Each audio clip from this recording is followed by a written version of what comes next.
இது ஒரு பையனுடைய கதை. அவனுக்கு வந்து என்ன ஆசைன்னா ஒரு பெரிய கிரிக்கெட்டராக அவனுக்கு தான் ஆசை. ஆனால் அவங்க வீட்டில் அதுக்கு ஒத்துக்க மாட்டுறாங்க.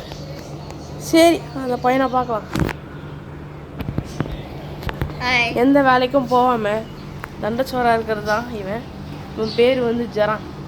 இவங்க அம்மா வந்து சுந்தரி. வீட்டில் எப்பவுமே கத்தினே இருப்பா. இப்போ கூட சாமான் தண்ணி இருக்கா பாருங்க. பேசு பண்ணி மாடே ஏன்டா எப்ப பார்த்தாலும் இதுக்கே போறியா? சும்மா உட்கார்ந்துட்டு போயிட்டு அது வீட்டு பெருக்கு எதுக்கு ஃப்ரெண்ட்ஸ் கூட போறா? வீட்டுல இது லாஸ்ட் பண்ணி சாவி சக்கரட்டா சுந்தரி சக்கரை தாத்தாடி இவன் ஒத்தி அவனா வந்துடுவா. இவன் ஒத்தி அவனா வந்துடுவா.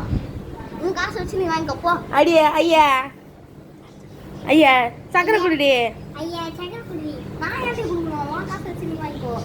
போடி. நானே பாத்துல தான் வரேன். பொடி லூசே போய் தல.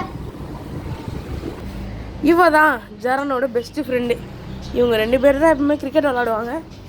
இவ போடுற பாலு யாராலையும் அவளை சீக்கிரமாக அடிக்க முடியாது. போடுவா பாருங்க.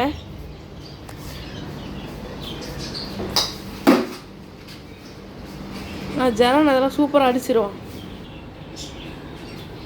இவன் அவனோட பரம எதிரின்னு கூட சொல்லலாம். இவன் பால் போட்டாலே பறக்க மாட்டதான் செய்யுமே தவிர யாராலையும் ஜெயிக்க முடியாது. இந்த டீம் கூட எத்தனை பேர் இது போட்டாலும் சண்டை நடக்குது பாருங்க. அங்க பாருங்க, இது யாரும் வந்து தடுக்க மாட்டாங்க. ஏன்னா ஹானஸ் ஜோ அவ்வளோ பெரிய ஆளு. அவரை யாராலையும் தடுக்க முடியாது. ஏன்னா அவர் அப்படி உள்ளவர்.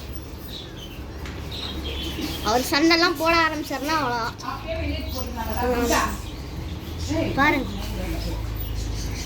எப்படி சண்டை போட்டுக்கிறாங்க பாருங்க.